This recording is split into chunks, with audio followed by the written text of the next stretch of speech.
నమస్కారం sir. Sir AP politics లో కుటుంబ కథా చిత్రాలు పెరిగిపోయాయి సార్. మనం చూస్తున్నాం ముద్రగడ పద్మనాభం వాళ్ళ డాక్టరే తనకు వ్యతిరేకంగా విమర్శలు చేయడం, అటు అంబటి రాంబాబు చిన్నల్లుడు విమర్శలు చేయడం, ఇవన్నీ కూడా చూస్తాం ఎపిసోడ్ లో. మళ్ళీ ఇప్పుడు లేటెస్ట్ గా ముద్రగడ పద్మనాభం వాళ్ళ కూతురు మరొక వీడియో చేసింది, ఇంకో కథనాన్ని చెప్తుంది. ఇటు వీళ్ళ చిన్నల్లుడు కూడా ఇంకో వీడియో చేసి అతను ఒక కథనాన్ని చెప్తున్నారు. వాళ్ళు ఏం చెప్తున్నారు సార్? ఎపిసోడ్ లో గురించి మీరేం చెప్తారు? ఇది ఒక వెబ్ సిరీస్ లాగా తయారైంది. ఎన్నికల టైంలో ఆల్రెడీ మనం కొన్ని సినిమాలు రిలీజ్ అయినాయి. ఇప్పుడేమో రియల్ లైఫ్ కుటుంబ కథా చిత్రాలు మొదలైనాయి. సో మామూలుగానే ఎన్నికలంటేనే ఎన్నికల చిత్రాలు అంటే అనేక చిత్ర విచిత్రాలు జరుగుతుంటాయి.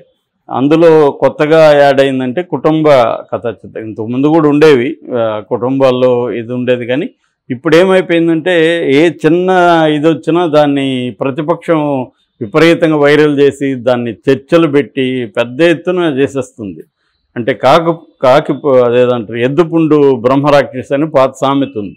అంటే ఎద్దుకి ఒక చిన్న పుండు పడితే దాన్ని కాకి పొడిచి పెద్దది చేసేస్తుంది. అలాగా వీళ్ళు మీడియా ఇప్పుడు కాకుల్లాగా చిన్నది ఎక్కడైనా కొంచెం గాయం కనబడితే, గాయం కనబడకపోయినా గాయం క్రియేట్ చేసేస్తున్నారు. చేసి దాన్ని పెద్ద చేసేస్తున్నారు. సో అలాగా ఇప్పుడు కొత్తగా మళ్ళీ వీడియోలు మనం ఆల్రెడీ అంబటి రాంబాబు అల్లుడు డాక్టర్ గౌతమ్ వీడియో గురించి విశ్లేషించాను నేను రెండు సార్లు. ఎందుకంటే ఆయన ఏం చెప్పాడు, మళ్ళీ అంబటి రాంబాబు ఏం చెప్పాడు, 2 సార్లు చెప్పుకున్నాం. అట్లాగే ముద్రగడ కూతురు క్రాంతి అమ్మాయి పేరు, ఆమె ఏం చెప్పింది, వాళ్ళ నాన్న ఏం చెప్పాడు, అవి చెప్పుకున్నాం. ఇప్పుడు మళ్ళీ రెండో రౌండ్ మళ్ళీ గౌతమ్ స్టార్ట్ చేశాడు. మళ్ళీ క్రాంతి ఈరోజు ఒక వీడియో రిలీజ్ చేసింది. ముందుగా అంబటి రాంబాబు విషయానికి వస్తే డాక్టర్ గౌతమ్ ఇష్యూ ఏందనేది ఫస్ట్లో అతను ఏం చెప్పలేదు.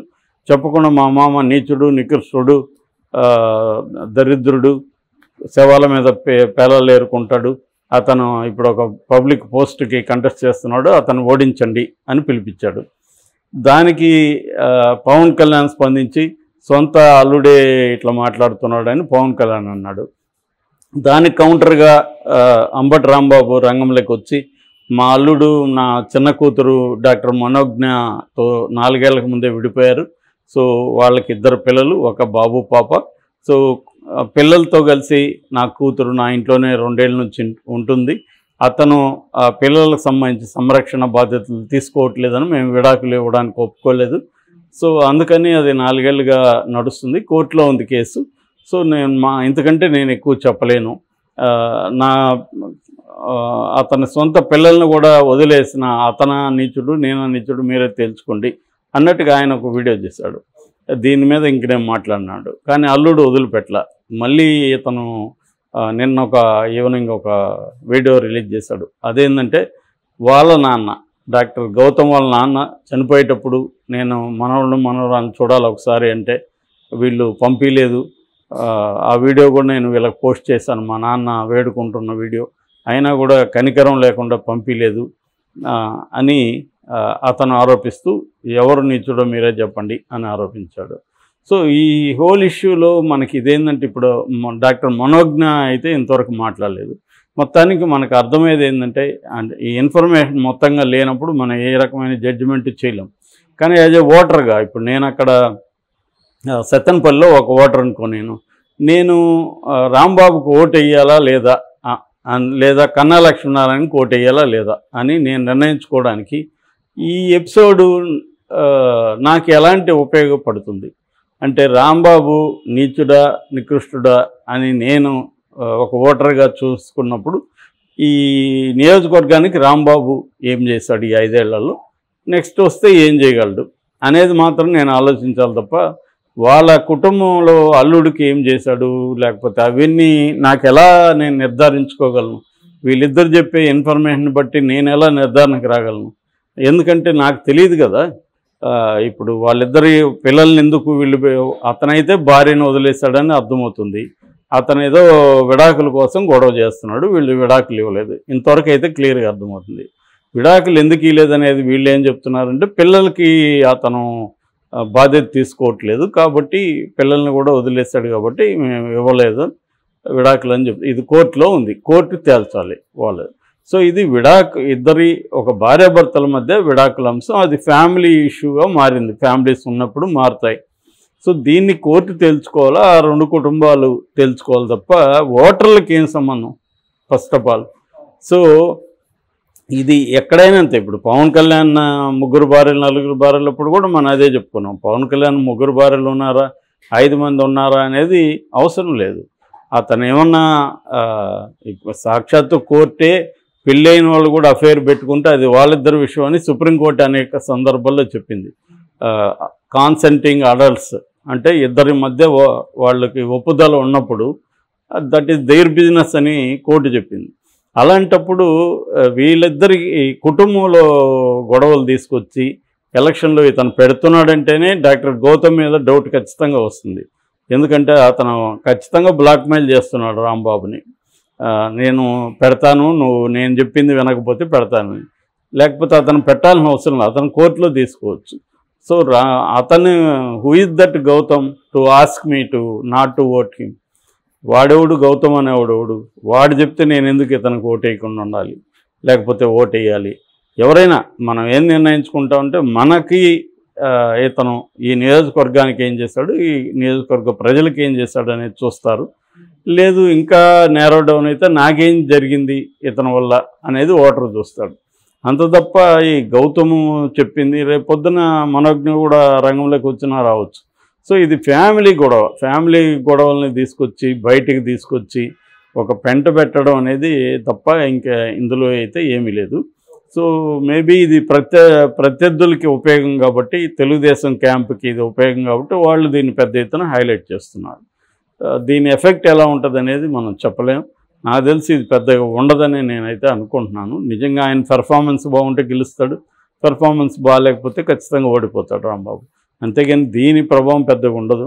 కాకపోతే ఇప్పుడు ఎలక్షన్లో ఎలా ఉన్నాయంటే చిన్న మునిగిపోయేవాడికి ఏదో గడ్డిపోచ దొరికినా పట్టుకుంటాడు. అది గడ్డిపోచ అనే విచక్షణ కూడా మర్చిపోతాడు. ఎందుకంటే చెప్పలేము, వాడికి ఏది దొరికితే ఆకు దొరికినా పట్టుకోవడానికి ట్రై చేస్తాడు మునిగిపోతే నీళ్ళల్లో లేవాలని. అలాగా ఇప్పుడు ఎలక్షన్లో పార్టీలు కూడా ఏ చిన్నది దొరికినా దాన్ని వాడుకుందామన్న ఉబలాటం కనిపిస్తుంది. మీడియా కూడా అలాగ విడిపోయింది రెండుగా. సో అదే చేస్తుంది. ఇక ముద్రగడ పద్మనాభం విషయానికి వస్తే, ముద్రగడ పద్మనాభం ఎప్పటి నుంచో వైసీపీలో చేరాలనుకున్నాడు. వైసీపీలో ఆయనకు తగిన ఆయన డిమాండ్స్ని నెరవేర్చే పరిస్థితి లేదు. సో దాంతో ఆయన జనసేనలోకి చేరాలనుకున్నాడు. జనసేనలోకి అయితే కాపు నాయకత్వం ఉంది. సో నేను కూడా కాపు ఉద్యమకారుడు కాబట్టి జనసేనలో ఉంటే నాకు బాగుంటుందని అనుకున్నాడు. అక్కడ బొలిశెట్టి శ్రీనివాస వాళ్ళు వెళ్ళి కలిశారు. కలిసిన తర్వాత పవన్ కళ్యాణ్ 2 రోజులు మీ ఇంటికి వచ్చి ఆహ్వానిస్తాడని చెప్పారు. ఈయన వెయిట్ చేశాడు. 2 రోజులు 1 మంత్ అయింది, 2 months అయింది. దాంతో రాలేదు. దాంతో ఆయన అవమానంగా ఫీల్ అయ్యాడు. కనీసం జగన్ అన్న ఓపెన్గా నేను ఇవ్వలేనండి, ఇంత అయితే చేయగలను, ఇంత చేయలేను అని ఓపెన్గా చెప్పాడు. ఇతను అది కూడా లేదు. ఇతను కమ్యూనికేషన్ లేదు, వస్తానో రాలో తెలియదు. ఇటువంటి తనను అవమానించాడు అని ఆయన ఫీల్ అయ్యాడు. దాంతో ఆయనకి కోపం వచ్చింది, ఈగో హర్ట్ అయింది. At the same time Jagan మీరు అన్కండిషనల్గా వస్తే పార్టీలోకి రండి అని చెప్పాడు. సో మరి అతనికి ఏమి హామీలు ఇచ్చాడో మనకు తెలియదు. ఖచ్చితంగా హామీలు ఏవో ఇచ్చుంటాడు. నేను అధికారంలోకి వస్తే మీకు ఏదో ఒక నామినేషన్ కాపు కార్పొరేషన్ చైర్మన్ ఏదో ఒకటి చేస్తానని చెప్పుండొచ్చు.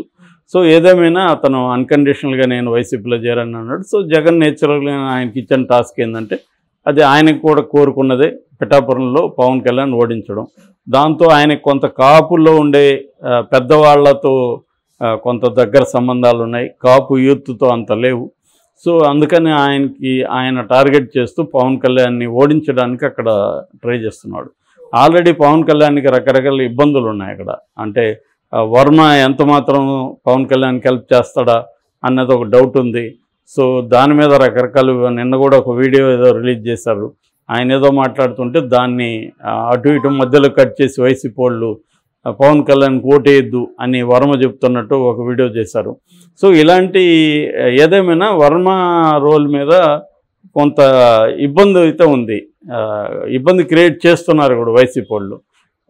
అటువైపు ఏమో వైసీపీ తరఫున మిథున్ రెడ్డి ఆధ్వర్యంలో ఇటు దూరంపూడి చంద్రశేఖర్ కావచ్చు, పెండం దొరబాబు కావచ్చు, ఇలాంటి వాళ్ళంతా మోహరించి అక్కడ పెద్ద ఎత్తున మండలాల వాలుగా నాయకులను పెట్టి అక్కడ కులాల వారిగా మీటింగ్లు పెట్టి పెద్ద ఎత్తున పవన్ కళ్యాణ్ని ఓడించడానికి అక్కడ డబ్బులు కూడా పెద్ద ఎత్తున వైసీపీ పెడుతుంది. సో ఈ కాంటెక్స్లో పవన్ కళ్యాణ్కి దిక్కు దోచట్లేదు అనేది అర్థమవుతుంది. సో అతను ముందు జబర్దస్త్ దించాడు, తర్వాత సీరియల్లో దించాడు, తర్వాత తన కుటుంబంలోని హీరోలను వరుసగా దించుతూ వస్తున్నాడు. ఇప్పుడు చిరంజీవి కూడా రాబోతున్నాడని తనెవరు రామ్ చరణ్ రంగంలో దిగాడు, ఆల్రెడీ ట్వీట్ చేశాడు. సినిమాలు నాని లాంటి వాళ్ళ దగ్గరంతా ట్వీట్లు చేయిస్తున్నారు. ఇట్లా తన బలాన్ని కూడా అక్కడ ట్రై చేస్తున్నాడు పవన్ కళ్యాణ్ పెద్ద ఎత్తున.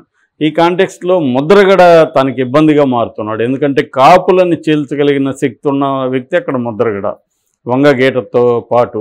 సో వంగగీత ముద్రగడ కలిస్తే కాపులో గణనీయమైన 90,000 ఓట్లలో గణనీయమైన ఓట్లను చీల్చగలరు. అందుకని ముద్రగడ ఇమేజ్ని దెబ్బతీయడం కోసం వాళ్ళ కూతుర్ని రంగంలోకి తీసుకొచ్చారు. ఆల్రెడీ కూతురికి ఆయనకి ఏదో ఇబ్బందులు ఉన్నాయి. సో ఆమె రంగంలోకి వచ్చి ఆమె ఆరోపించింది. ఈరోజు మార్నింగ్ మళ్ళీ వీడియో పెట్టింది. అదైతే క్లియర్గా ఆమె బట్టి చెప్తున్నట్టుంది. ఎవరైనా చూస్తే ఆ వీడియో నేను వచ్చాను చేశాను అదేమంటే అని బట్టి ఎట్లా చెప్తుంది అలా చెప్తుంది. జగన్ జోకర్ అని చెప్తుంది, గాంజా కింగ్ అని చెప్తుంది. అలాంటి వాడు మా నాన్న జగన్ జోకర్ నమ్ముతున్నాడు. సో అని వాళ్ళ నాన్నని కూడా అడ్రస్ చేసి నీకు ఏదో నామినేషన్ పదవులు ఆశ చూపించారు, అది నీకు రావు, ఎందుకంటే జగన్ రాడు, గెలిచేది పవన్ కళ్యాణ్ అని ఆమె చెప్తుంది. సో ఆమె పార్టీలోకి కూడా చేరాలనుకుంది. ఆమె ఏమో చేర్చుకోలేదు. ఆమె కోవర్ట్ అని పవన్ కళ్యాణ్ భయపడ్డాడని కూడా వార్తలు వచ్చాయి. మరి ఏం జరుగుతుందనేది చూడాలి.